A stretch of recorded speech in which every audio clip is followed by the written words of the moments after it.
नमस्कार दोस्तों, मैं हूं आपका दोस्त रवि और स्वागत आप सभी का फिर से एक नई वीडियो में। देखिए दोस्तों, पिछले वीडियोस में हम कर चुके हैं जैन धर्म, वैदिक सभ्यता, सिंधु घाटी सभ्यता। इन सभी के दो दो वीडियोज हैं आपके सामने, पार्ट 1 एंड पार्ट 2। आज हम बात करने जा रहे हैं बौद्ध धर्म, पार्ट 1 करने जा रहे हैं दोस्तों। तो चलिए शुरुआत करते हैं बिना समय गंवाए। बौद्ध धर्म के प्रवर्तक व संस्थापक कौन माने जाते हैं? महात्मा बुद्ध। बौद्ध धर्म के प्रवर्तक संस्थापक महात्मा बुद्ध माने जाते हैं। क्वेश्चन नंबर 2 देखते हैं आज का। महात्मा बुद्ध का जन्म कब व कहाँ हुआ था? महात्मा बुद्ध का जन्म 563 ईसा पूर्व में कपिल वस्तु के लुम्बिनी नामक ग्राम में हुआ था। 563 ईसा पूर्व कपिल वस्तु का गांव कौन सा था? वो लुम्बिनी। चलिए दोस्तों, क्वेश्चन नंबर 3 देखते हैं। महात्मा बुद्ध के माता पिता का क्या नाम था? देखिए दोस्तों, पिता का नाम मिलता है शुद्धोदन। महात्मा बुद्ध के पिता का क्या नाम था? शुद्धोदन। और इनकी माता का क्या नाम था? महामाया। जो पिता थे शुद्धोदन, वो शाक्य गणराज्य के प्रधान थे दोस्तों, याद रखना। पिता कहाँ के प्रधान थे? शाक्य गणराज्य के। जबकि जो महामाया इनकी माता थी, वो कोल्य गणराज्य से संबंधित थी। तो ये थे इनके माता पिता का परिचय। चलिए दोस्तों, क्वेश्चन नंबर 4 देखते हैं। बुद्ध के जन्म का अभिलेखीय प्रमाण कौन से अभिलेख में मिलता है? ये कह रहा है दोस्तों कि कौन सा ऐसा अभिलेख है जो हमें महात्मा बुद्ध के जन्म का प्रमाण देता है। वो है दोस्तों अशोक मौर्य का रुम्मिनदेई अभिलेख। जो अशोक महान हुए थे हमारे देश में, मौर्य वंश के राजा, उनका एक अभिलेख है। अभिलेख का क्या नाम है? रुम्मिनदेई अभिलेख। इस अभिलेख में हमें प्रमाण मिलता है महात्मा बुद्ध के जन्म का। चलिए दोस्तों, क्वेश्चन नंबर 5 की ओर मूव करते हैं। बुद्ध ने घर छोड़ने के बाद पहला गुरु किसे बनाया था? महात्मा बुद्ध जब घर छोड़कर गए थे, उसके बाद पहला गुरु किसे बनाया था? आलार कालाम को। महात्मा बुद्ध ने प्रथम गुरु किसे बनाया? वैशाली के आलार कालाम। ये आलार कालाम कहाँ के रहने वाले थे? वैशाली के। और दूसरा गुरु किसे बनाया था? उद्दक रामपुत्र को। जो सेकंड इनके टीचर थे वो कौन थे? उद्दक रामपुत्र, दूसरा गुरु। चलिए दोस्तों, क्वेश्चन नंबर 6 देखते हैं। दीपवंश व महावंश बौद्ध ग्रंथों का लेखन कहाँ हुआ? जो दीपवंश एवं महावंश नामक जो बौद्ध ग्रंथ हैं, इनका लेखन कौन से देश में हुआ था दोस्तों? श्रीलंका में। दीपवंश और महावंश दोनों बौद्ध धर्म के ग्रंथ माने जाते हैं। इनका लेखन श्रीलंका में। क्वेश्चन नंबर 7 देखते हैं। बौद्ध धर्म के त्रिरत्न कौन से माने जाते हैं? जो बौद्ध धर्म के त्रिरत्न हैं, 3 रत्न माने गए हैं। देखिए दोस्तों, पहला जो रत्न है वो माना जाता है बुद्ध, दूसरा रत्न है धम्म, और तीसरा रत्न कौन सा माना जाता है? संघ। ये 3 रत्न माने गए हैं बौद्ध धर्म में, और इनको क्या संज्ञा दी गई है? त्रिरत्न की संज्ञा दी गई है दोस्तों। चलिए दोस्तों, क्वेश्चन नंबर 8 देखते हैं। महात्मा बुद्ध ने प्रथम उपदेश कहाँ दिया था? प्रथम उपदेश सारनाथ में। प्रथम उपदेश कहाँ दिया था? सारनाथ में। और जो प्रथम उपदेश की जो इनकी घटना है दोस्तों, वो क्या कहलाती है? धर्म चक्र प्रवर्तन कहलाती है। प्रथम उपदेश की घटना धर्म चक्र प्रवर्तन। स्थान याद रखना है, कहाँ दिया था? सारनाथ में। अगर आपको पूछे कि सर्वाधिक उपदेश कहाँ दिए थे? प्रथम उपदेश तो सारनाथ में दिया, लेकिन आपको पूछ ले सर्वाधिक उपदेश कहाँ दिए थे, तो आपको करना है श्रावस्ती। और दोस्तों, श्रावस्ती में ही महात्मा बुद्ध ने सर्वाधिक वर्षावास व्यतीत किया था। अपने जीवन का सर्वाधिक समय महात्मा बुद्ध ने कहाँ व्यतीत किया था? श्रावस्ती में। और श्रावस्ती में ही क्या दिए थे उन्होंने? सर्वाधिक उपदेश दिए थे महात्मा बुद्ध ने। तो इस क्वेश्चन का आंसर क्या होगा? प्रथम उपदेश कहाँ दिया था? सारनाथ में। और ये घटना क्या कहलाती है? धर्म चक्र प्रवर्तन। एक और चीज की व्याख्या कर लेते हैं दोस्तों। जो उनके घर से निकलने की घटना है, वो क्या कहलाती है? वो घटना कहलाती है महाभिनिष्क्रमण। जब वो घर से निकल कर गए थे, वो घटना क्या कहलाती है? महाभिनिष्क्रमण। और उनको, महात्मा बुद्ध को जो ज्ञान प्राप्त हुआ था, वो घटना क्या कहलाती है? वो घटना कहलाती है दोस्तों, ज्ञान प्राप्त होने की घटना संबोधि कहलाती है। जो ज्ञान प्राप्त हुआ था महात्मा बुद्ध को, वो घटना कहलाती है संबोधि। तीसरी जो घटना थी प्रथम उपदेश, वो मैंने आपको बता ही दिया। प्रथम उपदेश की घटना धर्म चक्र परिवर्तन। और चौथी और अंतिम घटना थी उनका जो निर्वाण, जो महात्मा बुद्ध की मृत्यु होती है, वो घटना क्या कहलाती है? वो घटना कहलाती है महापरिनिर्वाण। क्या कहलाती है दोस्तों? महापरिनिर्वाण। ये चारों घटनाएं जरूर याद रखनी है आपको। चलिए दोस्तों, क्वेश्चन नंबर 9 देखते हैं आज का। चार आर्य सत्य एवं अष्टांगिक मार्ग कौन से धर्म के सिद्धांत है? कौन से चार आर्य सत्य एवं अष्टांगिक मार्ग कौन से धर्म से रिलेटेड हैं? ये दोस्तों, ये बौद्ध धर्म के सिद्धांत माने जाते हैं, चार आर्य सत्य एवं अष्टांगिक मार्ग। चार आर्य सत्य कौन से माने जाते हैं दोस्तों?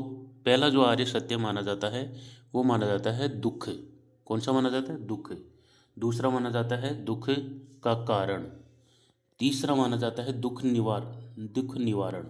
और चौथा माना जाता है दुख निवारण प्रतिपदा। चलिए दोस्तों, क्वेश्चन नंबर 10 देखते हैं आज का। महात्मा बुद्ध के घर छोड़ने की घटना को क्या कहते हैं? महाभिनिष्क्रमण। अभी थोड़ी देर पहले हमने व्याख्या की थी कि जो घर छोड़ने की घटना है वो कहलाती है महाभिनिष्क्रमण। और दोस्तों याद रखना, महात्मा बुद्ध ने जब घर छोड़ा वो उस समय उनकी उम्र क्या थी? 29 ईयर्स, 29 वर्ष की उम्र में। और वैशाख पूर्णिमा को ही घर छोड़ा था उन्होंने। वैशाख पूर्णिमा।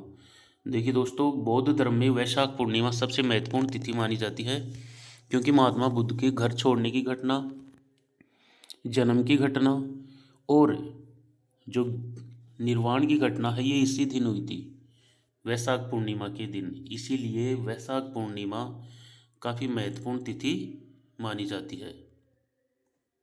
चलिए दोस्तों, क्वेश्चन नंबर 11 देखते हैं।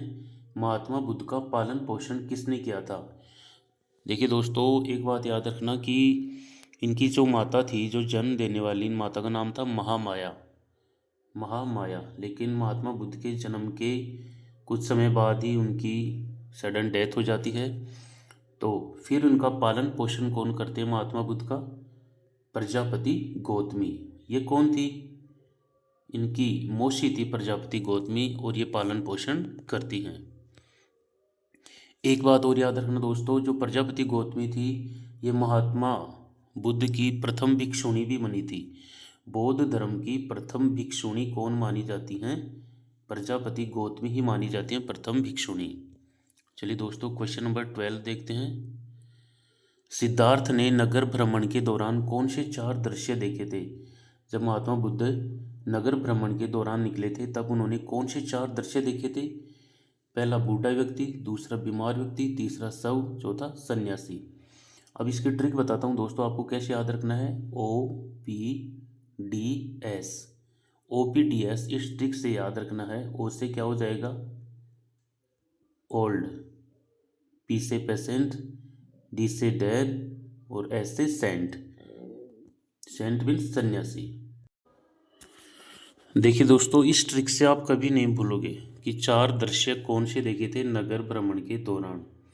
OPDS इस ट्रिक से याद रखना। देखिए दोस्तों, ओ से क्या हो जाएगा? ओल्ड, ओल्ड मीन्स बूढ़ा व्यक्ति। पी से हो जाएगा पेशेंट, इट मीन्स बीमार व्यक्ति। डी से क्या हो जाएगा? डेड, शव। और एस से क्या हो जाएगा? सेंट, सेंट मीन्स सन्यासी। इस ट्रिक से आप कभी नहीं भूलोगे, OPDS। चलिए दोस्तों, क्वेश्चन नंबर 13 देखते हैं आज का। महात्मा बुद्ध को कौन सी नदी के किनारे ज्ञान प्राप्त हुआ था? महात्मा बुद्ध को जो ज्ञान प्राप्त हुआ था वो कौन सी नदी के किनारे प्राप्त हुआ था? निरंजना। और इस निरंजना नदी का जो दूसरा नाम मिलता है वो हमें क्या मिलता है? फल्गु नदी के किनारे। और ये ज्ञान प्राप्ति की भी तिथि क्या मिलती है? वैशाख पूर्णिमा। वैशाख पूर्णिमा को ही महात्मा बुद्ध को क्या प्राप्त हुआ था? ज्ञान प्राप्त हुआ था। क्वेश्चन नंबर 14 देखते हैं दोस्तों आज का। महात्मा बुद्ध के जीवन के चार प्रतीक चिन्ह कौन से हैं? जो महात्मा बुद्ध के जन्म से रिलेटेड चार सिंबल्स माने जाते हैं, प्रतीक चिन्ह, वो कौन से हैं? देखिए दोस्तों, पहला इनका जो जन्म का प्रतीक चिन्ह माना जाता है वो माना जाता है लोटस फ्लावर एंड बुल, मतलब कमल व सांड। जो इनके घर छोड़ने की घटना है उसका प्रतीक चिन्ह कौन सा माना जाता है? घोड़ा। इनको ज्ञान प्राप्त हुआ था उसका प्रतीक चिन्ह माना जाता है पीपल। और चौथी निर्वाण प्राप्ति का प्रतीक चिन्ह माना जाता है स्तूप।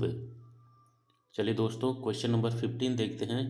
महात्मा बुद्ध के सबसे प्रिय शिष्य कौन माने जाते हैं? महात्मा बुद्ध के सबसे प्रिय शिष्य कौन माने जाते हैं? आनंद। अच्छा, ये आनंद कौन थे? महात्मा बुद्ध के चचेरे भाई थे आनंद, और ये सबसे प्रिय शिष्य थे महात्मा बुद्ध के। एक बात और बता दूं दोस्तों, जो देवदत्त थे, देवदत्त, ये महात्मा बुद्ध के सबसे बड़े विरोधी माने जाते हैं। देवदत्त सबसे बड़े विरोधी थे महात्मा बुद्ध के। तो सबसे प्रिय शिष्य कौन थे? आनंद, जो इनके चचेरे भाई थे। चलिए दोस्तों क्वेश्चन नंबर 17 देखते हैं, 16 सॉरी। महात्मा बुद्ध ने सर्वाधिक उपदेश कहाँ दिए थे? श्रावस्ती में। सर्वाधिक उपदेश कहाँ दिए थे? श्रावस्ती में, जो कौशल राज्य की राजधानी थी श्रावस्ती। अगर पूछे प्रथम उपदेश, तब आपको करना है सारनाथ।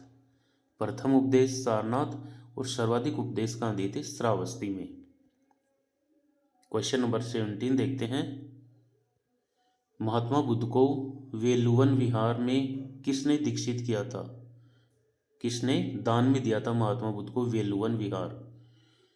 वेलुवन विहार किसने दान में दिया था? राजगृह के जो राजा थे बिंबिसार, बिंबिसार ने महात्मा बुद्ध को कौन सा विहार दान में दिया था? वेलुवन विहार, राजगृह के राजा बिंबिसार ने। चलिए दोस्तों क्वेश्चन नंबर 18 देखते हैं आज का। बौद्ध धर्म की प्रथम भिक्षुणी कौन थी? बौद्ध धर्म की प्रथम भिक्षुणी किसको माना जाता है? प्रजापति गौतमी, जो बुद्ध की मौसी थी। और दोस्तों याद रखना, इन्हीं ने, प्रजापति गौतमी ने ही महात्मा बुद्ध का क्या किया था? पालन पोषण किया था। क्योंकि उनकी जो माँ थी महामाया, उनकी जन्म के तुरंत बाद उनकी मृत्यु हो जाती है। फिर प्रजापति गौतमी ने ही पालन पोषण किया था, और ये बौद्ध धर्म की प्रथम भिक्षुणी बनती हैं प्रजापति गौतमी। क्वेश्चन नंबर 19 देखते हैं दोस्तों आज का। महात्मा बुद्ध का जन्म, ज्ञान प्राप्ति व महापरिनिर्वाण किस तिथि को हुए थे? जो महात्मा बुद्ध को जन्म हुआ था, ज्ञान प्राप्ति और महापरिनिर्वाण, ये कौन सी तिथि को हुए थे दोस्तों? ये सारे हुए थे वैशाख पूर्णिमा को। उनका जन्म भी वैशाख पूर्णिमा को होता है, महात्मा बुद्ध को ज्ञान प्राप्ति भी वैशाख पूर्णिमा को होता है, और उनका महापरिनिर्वाण ये भी कब होता है? वैशाख पूर्णिमा को। तो वैशाख पूर्णिमा बौद्ध धर्म में सबसे महत्वपूर्ण दिन या तिथि मानी जाती है। देखिए दोस्तों, जो जन्म की घटना है महात्मा बुद्ध के, वो वैशाख पूर्णिमा को, और जो, अब इसमें याद रखना दोस्तों कि गृह त्याग की घटना क्या कहलाती है? महाभिनिष्क्रमण। जो महात्मा बुद्ध घर से निकले थे वो घटना महाभिनिष्क्रमण कहलाती है। ज्ञान प्राप्ति की घटना संबोधि कहलाती है, और प्रथम उपदेश जहाँ सारनाथ में दिया था उन्होंने, वो घटना कहलाती है धर्मचक्र प्रवर्तन। और अंतिम जो घटना है महात्मा बुद्ध को जो निर्वाण प्राप्त हुआ था, वो कहलाती है महापरिनिर्वाण। ये 4 घटनाएं जरूर याद रखनी है दोस्तों। चलिए दोस्तों आज का अंतिम और 20वां प्रश्न देखते हैं। महात्मा बुद्ध ने कौन से डाकू का हृदय परिवर्तन किया था? कौन सा ऐसा डाकू था जो महात्मा बुद्ध से मिलकर उसका हृदय परिवर्तन हो गया था? उस डाकू का नाम था दोस्तों अंगुलमाल। अंगुलमाल वो डाकू था जिसका महात्मा बुद्ध ने हृदय परिवर्तन किया था। तो दोस्तों ये थे आज के 20 क्वेश्चन, और दोस्तों इन 20 प्रश्नों की हमने व्याख्या की है, तो कम से कम आपके 40-50 प्रश्न यहाँ पर तैयार हो जाएंगे। और वीडियो पूरा देखना है हमारा।